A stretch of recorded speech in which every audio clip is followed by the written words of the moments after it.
क्या हम आगे चलें? मैं तुम्हें एक सवाल अब कराने की कोशिश करता हूँ। वैसे तो ये जो तुमने भी किया ये भी अच्छा ही सवाल था। This was a good problem.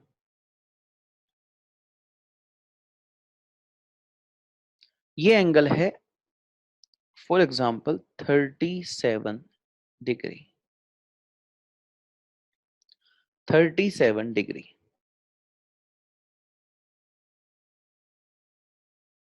और यहाँ 10 kg का एक ब्लॉक रखा है। 10 kg का एक ब्लॉक रखा है। डायग्राम बनाओ। सरफेस रफ है।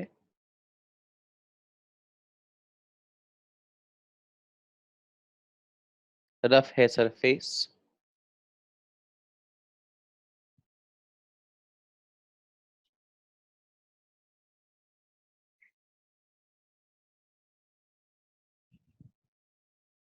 फ्रिक्शन कोएफिशिएंट 0.5 है। फ्रिक्शन कोएफिशिएंट 0.5 है।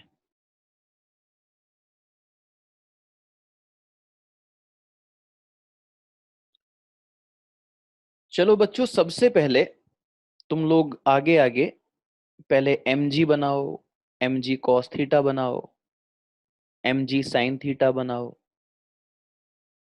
थीटा तुम्हें दे ही रखा है, m दे रखा है, उन सब की वैल्यूज देखो कितनी है।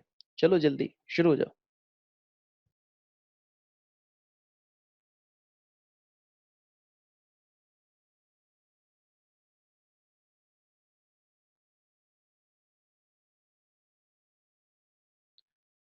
बनाया?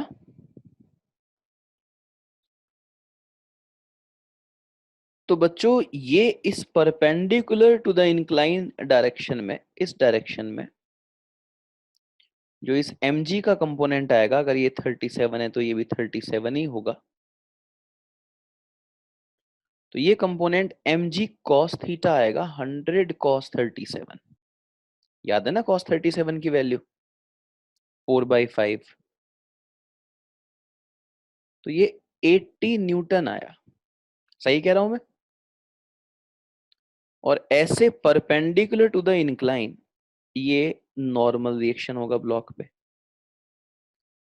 और mg का जो कंपोनेंट ऐसे आएगा, that will be mg sin theta 100 sin 37। sin 37 3/5 होता है। 100 into 3/5 will be 60। तो यहां से n की वैल्यू आ गई 80।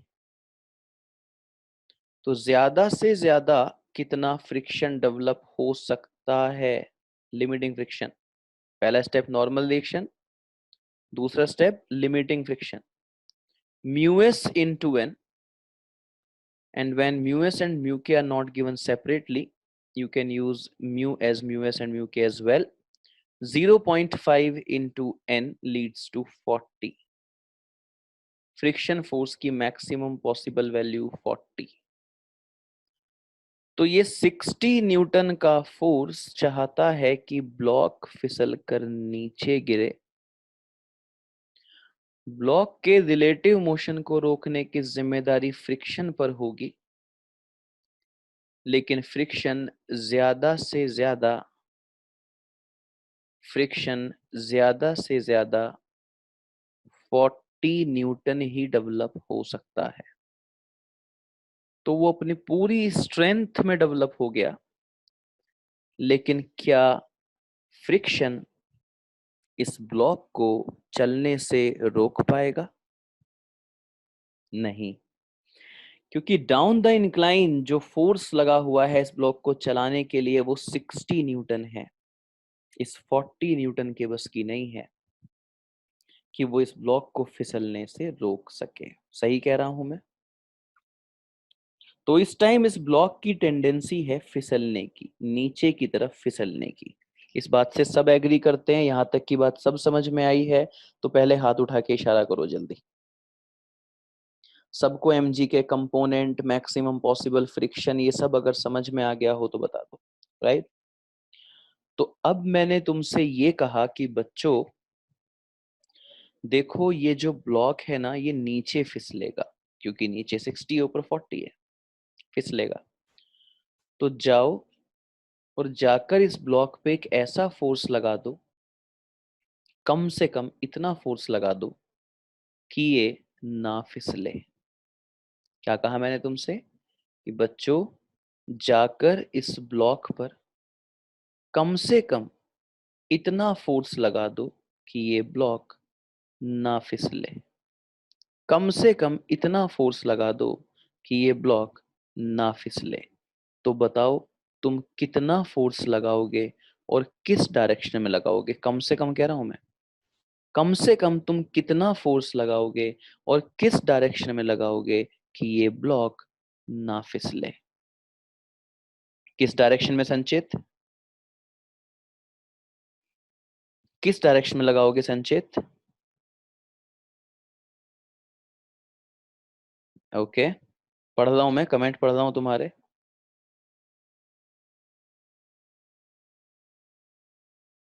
ओके, ये नीचे 60 न्यूटन लगा हुआ है, ठीक है, एम जी साइन थीटा का कंपोनेंट आया ये। और मैंने तुमसे कहा कि एक ऐसा फोर्स, कम से कम एक ऐसा फोर्स लगा दो कि ये ना फिसले। जी हाँ, बिल्कुल सही कह रहे हो आप कि सर हम कम से कम जो फोर्स लगाएंगे, मैं इस फोर्स का सिंबल लिख रहा हूं बच्चों पी। जो फोर्स हम लगा रहे हैं, पी फॉर पर्सन, पर्सन ने जो फोर्स लगाया इसे रोकने के लिए, ये पी कम से कम कितना होना चाहिए? तो आप कहोगे कि सर ये पी कम से कम 20 होना चाहिए, 20 होना चाहिए, और डायरेक्शन होनी चाहिए अप द इंक्लाइन, डायरेक्शन होनी चाहिए अप द इंक्लाइन। तो कम से कम कितना फोर्स लगाओगे? इसी तरह, अच्छा अगर तुम इसका थोड़ा सा और ऑपरेशन करो कि ये 20 कहां से आया, तो ये 20 यहां से आया है ना। अगर मैं तुमसे कहूं कि कम से कम कितना फोर्स लगाओ कि ब्लॉक ना फिसले, तुमने कहा 20। क्यों? क्योंकि तुमने 60 और 40 का डिफरेंस देखा। मैं सही कह रहा हूं ना? तुमने 60 और 40 का डिफरेंस देखा। अच्छा 60 है क्या? क्या है ये 60? What is this 60? बोलो, क्या है ये 60? ये है एम जी साइन थीटा। बोलो यस और नो, यस और नो, ये 60 एम जी साइन थीटा है कि नहीं? और ये 40 क्या है? Mu m g cos theta, है कि नहीं? तो इसका ये मीनिंग हुआ कि तुम मुझे ये कह सकते हो कि सर हम जो एक्सटर्नल फोर्स लगाएंगे, जो पर्सन जाके फोर्स लगाएगा, वो उसको अप द इंक्लाइन लगाना पड़ेगा, जो कि कम से कम एम जी साइन थीटा और mu m g cos theta के डिफरेंस के बराबर होगा। एज पर गिवन डेटा वो वैल्यू आ रही है 20। ओके, ठीक है। तो तुमने ये फोर्स लगा दिया P इज इक्वल टू 20, और ये ब्लॉक आ गया रेस्ट में। क्लियर है पॉइंट? प्यारे बच्चों एक बात बताओ कि अगर तुमने ये फोर्स 20 नहीं 21 लगा दिया तो क्या होगा?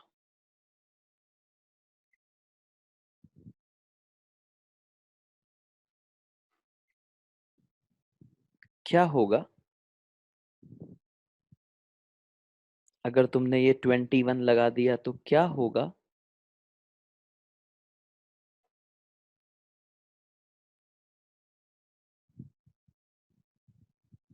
नमन सारस्वत सेज रेस्ट में रहेगा। शुभ्रा संचित पावनी ने लिखा है ऊपर चलेगा। वंश ने लिखा है कुछ डिफरेंस क्रिएट नहीं होगा। कार्तिक सेज रेस्ट में रहेगा। नव्या सेज रेस्ट में। नमन पाराशर रेस्ट में। आयांश रेस्ट में।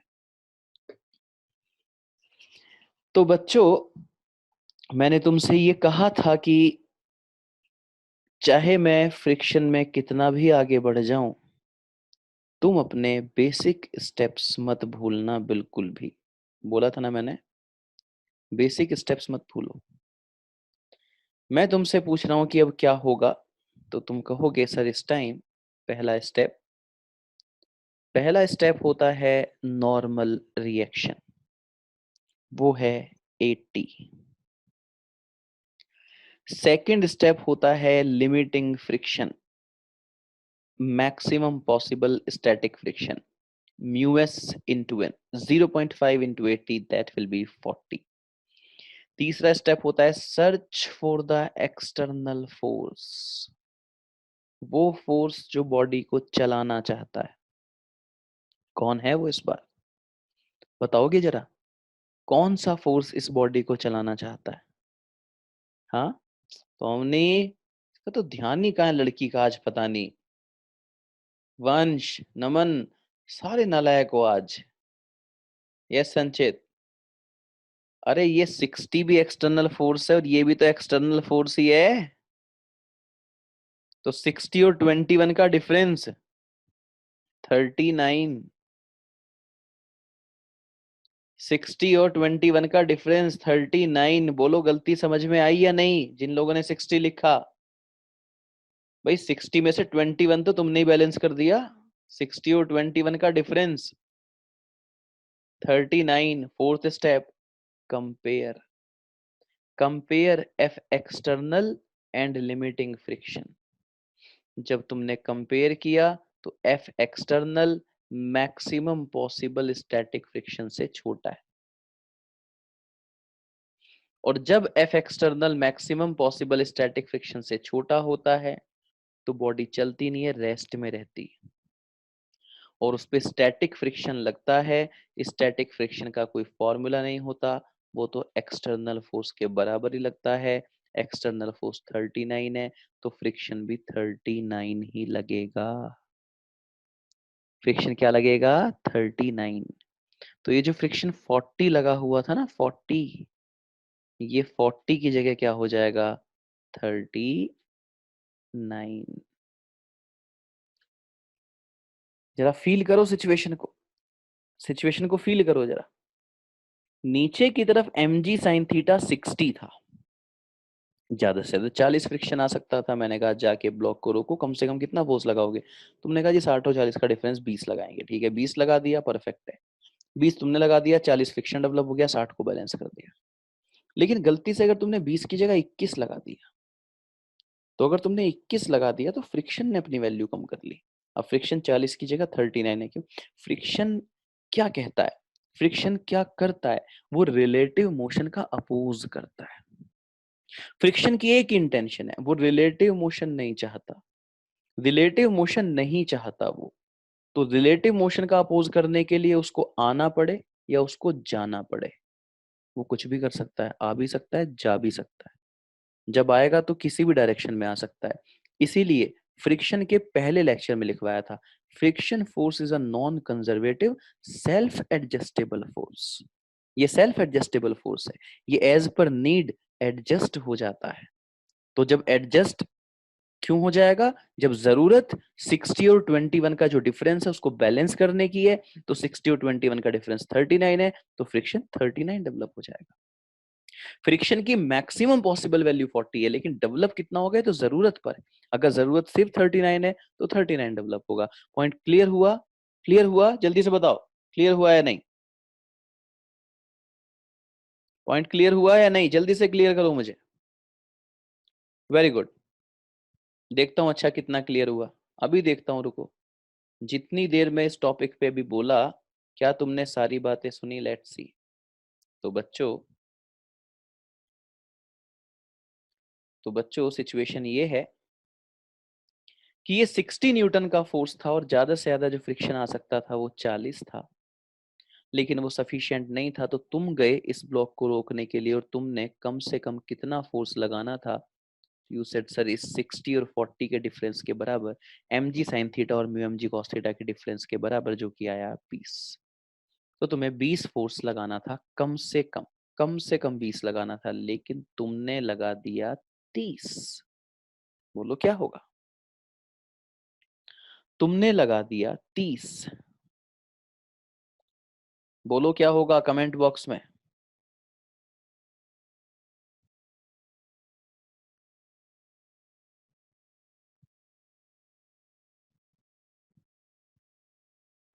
बिल्कुल, बिल्कुल सही कमेंट आया। ब्लॉक अभी भी रेस्ट में ही रहेगा, क्योंकि फ्रिक्शन अपनी वैल्यू कम कर लेगा। इस 60 को बैलेंस करने की जिम्मेदारी थी, जो काम 30 तो हो ही चुका, पर्सन ने आके कर दिया। 60 और 30 का डिफरेंस 30। फ्रिक्शन डेवलप हो सकता है 40, होगा उतना जितनी जरूरत है। तो हम कहेंगे फ्रिक्शन की वैल्यू कम हो जाएगी और ब्लॉक अभी भी रेस्ट में ही बना रहेगा। ब्लॉक अभी भी रेस्ट में ही बना रहेगा, फ्रिक्शन की वैल्यू कम हो जाएगी। क्लियर? चलो इसी तरह से बता दो मुझे कि अगर तुमने ये वाला फोर्स जाके लगा दिया 50, फिर क्या होगा? तुमने ये फोर्स लगा दिया 50, अब क्या होगा? बिल्कुल ठीक, बिल्कुल ठीक। फ्रिक्शन डेवलप हो सकता है 40, पर जरूरत सिर्फ 10 की है, तो सिर्फ 10 ही डेवलप होगा। जरूरत सिर्फ 10 की है, तो हम कहेंगे फ्रिक्शन अपनी वैल्यू और कम कर लेगा। और फ्रिक्शन ने अपनी वैल्यू कितनी कर ली? अब 10। 50 और 10 मिलके हो गया 60, और ये 60 हो गया बैलेंस। अच्छा, अगर तुमने ये फोर्स 60 लगा दिया तो क्या होगा? अगर तुमने ये फोर्स 60 लगा दिया तो क्या होगा? क्या होगा? हाँ, अभी भी रेस्ट में ही रहेगा, अभी भी रेस्ट में ही रहेगा, बिल्कुल ठीक है, अभी भी रेस्ट में ही रहेगा। और फ्रिक्शन हो जाएगा जीरो, फ्रिक्शन हो जाएगा जीरो। ब्लॉक अभी भी रेस्ट में ही रहेगा, फ्रिक्शन हो जाएगा जीरो। क्यों? Friction force self adjustable force है। आ सकता है 40, आएगा कितना ये तो जरूरत पे है। रिलेटिव मोशन ना हो, उसके लिए फ्रिक्शन की कितनी जरूरत है वो देखकर आएगा फ्रिक्शन, एज पर नीड आएगा फ्रिक्शन। पहला स्टेप नॉर्मल रिएक्शन जो कि 80 है, सेकंड स्टेप लिमिटिंग फ्रिक्शन जो कि 40 है, थर्ड स्टेप एक्सटर्नल फोर्स तो एम जी साइन थीटा 60 है, पर्सन ने 60 लगा दिया, 60 ने 60 को बैलेंस कर दिया, एक्सटर्नल फोर्स जीरो है। Fourth step compare F external friction, compare किया तो हमने देखा एक्सटर्नल फोर्स छोटा है, वो जीरो है। तो फ्रिक्शन कितना आएगा एक्सटर्नल फोर्स के बराबर, तो वो भी जीरो ही आएगा। बोलो बात समझ में आ गई? क्लियर है बच्चों एकदम? एक छोटी सी बात और बता दो, अगर तुमने ये 61 लगा दिया तो क्या होगा? अगर तुमने ये 61 लगा दिया तो क्या होगा? 61 लगा दिया तो क्या होगा? क्या होगा? देख रहा हूं मैं कमेंट, देख रहा हूं। जी हाँ, बिल्कुल। फ्रिक्शन आ सकता है 40, जितनी जरूरत है उतना आएगा, जिस डायरेक्शन में जरूरत है उतना आएगा। फ्रिक्शन ने कोई कसम थोड़ी खा रखी है ऊपर आने की, फ्रिक्शन तो एज पर नीड आएगा। अब नीड क्या है? 61 और 60 में बड़ा कौन है? 61। तो अब net force up the incline है 1 newton, net force up the incline है 1 न्यूटन, इसलिए friction force down the incline आ जाएगा 1 newton. Friction force down the incline आ जाएगा 1 न्यूटन। बोलो ये पॉइंट क्लियर हुआ? जरा हाथ उठा के बता दो। जो फ्रिक्शन अप द इंक्लाइन हुआ करता था, डाउन द इंक्लाइन आ जाएगा। जिधर जरूरत है उधर आता है, जितनी जरूरत है उतना आता है फ्रिक्शन फोर्स। जी हाँ, बहुत बढ़िया। तो अगर तुम ये फोर्स 90 लगा देते तो क्या होता? अगर तुम ये फोर्स 90 लगा देते तो क्या होता? क्या होता? हाँ, अभी भी रेस्ट में होता, अभी भी रेस्ट में होता। 90 और 60 का डिफरेंस है 30, तो वो 30 बैलेंस हो जाता फ्रिक्शन से। अप द इंक्लाइन 30 न्यूटन का नेट फोर्स है, तो down the incline friction develop हो जाएगा 30। Down the incline friction develop हो जाएगा 30। Yes, very good. अच्छा, अगर तुम ये फोर्स लगा देते 90 की जगह 100, फिर अगर तुम लगा देते 100, अभी भी रेस्ट में होता। 100 और 60 को बैलेंस करने के लिए फ्रिक्शन आ जाता 40 नीचे की तरफ। कितना आ जाता? 40। क्योंकि फ्रिक्शन 40 आ सकता है, मैक्सिमम पॉसिबल वैल्यू 40 है, राइट? और अगर तुम ये फोर्स लगा देते 100 पॉइंट, अगर ये फोर्स हमने लगाया 100.00000001, फिर क्या होता? क्या होता? बिल्कुल। ओ पावनी, इस लड़की के साथ गड़बड़ है कुछ आज। तो ब्रेकफास्ट का मेन्यू चेक कर अपना, क्या था? 100 प्लस सॉरी 100.00000001, 60 न्यूटन का नीचे की तरफ फोर्स लगा हुआ है। फ्रिक्शन ज्यादा से ज्यादा 40 ही आ सकता है। ऊपर नीचे जो डाउन द इंक्लाइन 60 और 40 100 है, और ऊपर का फोर्स 100 से बड़ा है, तो डेफिनेटली ऊपर की तरफ चलेगा। पावनी क्यों कहा rest? Please tell me.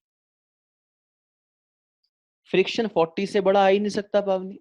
Friction की मैक्सिमम पॉसिबल वैल्यू 40 है। यस पावनी, unmute. Good afternoon sir. Good afternoon. Sir पर 100.000001 को तो अप्रॉक्स तो 100 ले सकते हैं ना? कैलकुलेशन में ले सकते हैं, पर बड़ा है 100 से या नहीं? Yes sir. फिर प्रैक्टिकली क्या होगा? Okay sir. Yes sir. चलेगा ना? वो तो हम यस सर। कैलकुलेशन में अप्रोक्स ले सकते हैं, लेकिन है तो ये यस सर। 100 से बड़ा ही ना, चलेगा तो ऊपर ही। Yes sir. हाँ, ओके क्योंकि सर। ओके बेटा, क्योंकि 40 से ज्यादा फ्रिक्शन डेवलप नहीं हो सकता। तो इसका मतलब बोलो, ये पी ज्यादा से ज्यादा कितना होना चाहिए कि ब्लॉक ना चले? ये जो पी, जिस पी की हमने बात शुरू की थी, जिसको मैंने लगाना शुरू किया था, शुरुआत में 20 लगाया था, फिर 30 40 में बढ़ाता गया, तो ये पी ज्यादा से ज्यादा कितना हो कि ब्लॉक ना चले? पी ज्यादा से ज्यादा कितना हो, पी ज्यादा से ज्यादा कितना हो कि ब्लॉक ना चले? तो वो आपने देखा 100। क्योंकि जैसे ही मैंने वो 100.00000001 भी कर दिया, तो ब्लॉक ऊपर चलने लगा। तो 100 से ज्यादा अलाउड नहीं है। तो पी मैक्सिमम ज्यादा से ज्यादा 100 हो, नहीं तो ब्लॉक ऊपर चलने लगेगा, इससे बड़ा ना हो। 100 का मतलब क्या हुआ? 60 प्लस 40। 100 का क्या मतलब हुआ? 60 प्लस 40। 60 कौन है? mg sign theta. और 40 कौन है? Mu mg cos theta. 60 plus 40। इसका मतलब P की ज्यादा से ज्यादा वैल्यू ये हो सकती है, और P की कम से कम वैल्यू ये हो सकती है। ये जो तुमने अभी एनालिसिस किया बच्चों, ये एनालिसिस मैंने तुम्हें क्यों करवाया है? देखो, ये है एक प्रीवियस ईयर। ये एक मैं आज जो भी पढ़ा रहा हूँ सिर्फ कॉम्पिटेटिव एग्जाम्स के लिए है। स्कूल लेवल पे मैंने फ्रिक्शन खत्म कर दिया ऑलरेडी। तो अब तो जितना तुम सीख लो फ्रिक्शन, जितना तुम सीख लो, तुम पर है। मैंने पहले ही कहा। हाँ, इससे पिछली क्लास में जितना पढ़ा दिया है वो तो सबको सीखना मजबूरी है, वो तो स्कूल टीचर भी पूछेंगे। यहां से आगे मैं सिर्फ कंपटीशन की बात कर रहा हूं, तो जो जितना मेहनत कर ले, जितना सीख पाए, उतनी ही बढ़िया रैंक मारेगा बच्चा वो। तो ये इंक्लाइन प्लेन है, इस पे ब्लॉक रखा है, एम एंगल थीटा है, और थीटा एंगल ऑफ रिपोज से बड़ा है। थीटा एंगल ऑफ रिपोज से बड़ा है। क्या मुझे कोई बच्चा इस बात का मतलब बता पाएगा? ये जो मैंने यहाँ लिखा है थीटा एंगल ऑफ रिपोज से बड़ा है, तो इस इंफॉर्मेशन से क्या बेनिफिट है, क्या पता चलता है? एनी वन ऑफ यू कोई बता सकता है मुझे? बिल्कुल, yes Sanchit, well done, well done Kartik, well done.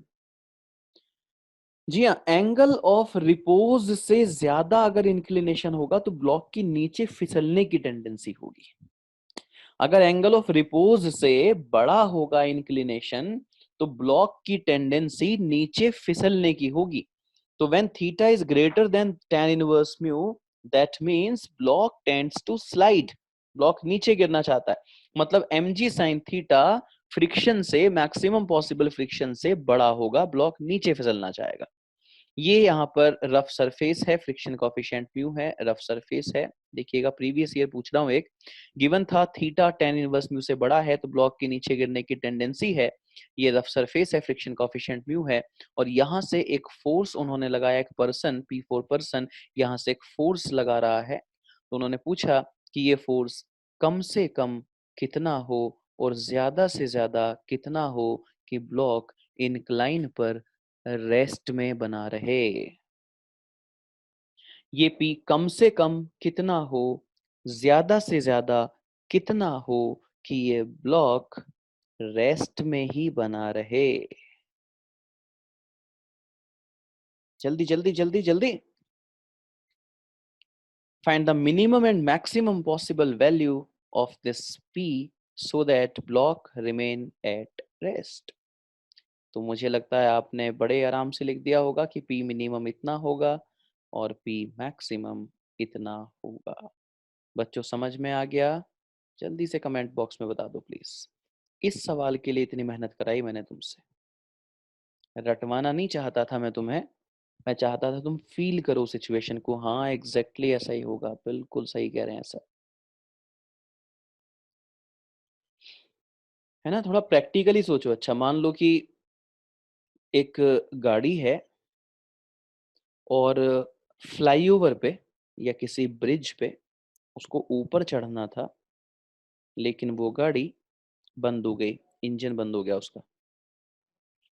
तो तुम सब 10-12 बच्चे उसके पीछे जाके उसको हाथ लगा के खड़े हो गए कि कहीं ये गाड़ी फिसल के नीचे ना गिरने लगे, रोल करके नीचे ना जाए, क्योंकि ब्रिज है ना, इंक्लाइन है, इंक्लाइन पे ऊपर चढ़ना था, लेकिन इंजन बंद हो गया। तो बंद हो गया, स्टार्ट नहीं हो रही अब वो। तो ड्राइवर ने बोला कि चलो मैं देखता हूँ कि क्या है इंजन में, तुम सब लोग थोड़ा सपोर्ट कर दो, तुम लोग पीछे से जाके इसको पुश करके रखो जिससे ये नीचे की तरफ ना चली जाए। सिचुएशन फील कर रहे हो जो मैं कह रहा हूँ, है ना? तो तुमने सफिशिएंट फोर्स लगाया जिससे गाड़ी ना फिसले। चलो ये तो तुम रोक के खड़े हो गाड़ी को, लेकिन अगर मैं तुम्हें कहूँ ये तो काम आसान है कि गाड़ी नीचे को ना जाए, तो तुम 8-10 लग गए, अपना हल्का हल्का सा सपोर्ट लगा के खड़े हो गए, हल्का हल्का सपोर्ट लगा दिया तुमने, अब वो नहीं फिसलेगी नीचे, नहीं जाएगी नीचे। लेकिन अगर मैं तुम्हें कहूँ कि धक्का दे के इसको पुल के ऊपर चढ़ा दो, तो क्या ये काम आसान है या मुश्किल? धक्का दे के पुल के ऊपर चढ़ा दो, this is a tough job और इजी? Tell me. आसान है भाई। पावनी, सच में आज तो मुझे पूछना ही पड़ेगा इसके ब्रेकफास्ट में क्या था आज। ब्रिज पे गाड़ी चढ़ाना कह रही है आसान है। यस ऑब्वियसली टफ है। ब्रिज के ऊपर भाई इंजन तो बंद है पावनी, गाड़ी चलानी नहीं है, ड्राइव नहीं करनी, गाड़ी बंद हो चुकी है, इंजन काम नहीं कर रहा, धक्का दे के चढ़ानी है ब्रिज पे। मुश्किल है यार, टफ। प्रैक्टिकली सोचो, जबकि उसको रोक के तुम आराम से खड़े थे, हल्का सा सपोर्ट लगा के खड़े थे, तुम आराम से रुकी हुई थी। लेकिन अगर मैं कहूं ब्रिज पे चढ़ा दो तो तुम बोलोगे are you serious, are you crazy? क्योंकि ब्रिज को धक्का देके ब्रिज के ऊपर गाड़ी चढ़ाना मजाक है क्या? क्योंकि पता है ना कि जब रोक के खड़ा होना है बस गाड़ी को, तो mg sin theta minus mu mg cos theta के बराबर फोर्स लगाना है। लेकिन अगर अप द इंक्लाइन चलाना है तो लगाना पड़ेगा mg sin theta plus mu mg cos theta. बोलो बात समझ में आ गई? कितना बड़ा फोर्स लगाना पड़ेगा, तब कहीं जाके ब्रिज के ऊपर चढ़ेगी। ओके, चलिए इस तरीके का डिस्कशन अभी जारी रहेगा। मैं फ्रिक्शन अभी पढ़ाने वाला हूँ, 3-4 लेक्चर और। फ्रिक्शन अभी तो स्टार्ट हुआ है, कंपटीशन लेवल, अभी तक तो बेसिक पढ़ा रहा था। चलो थैंक यू, मिलता हूँ कल।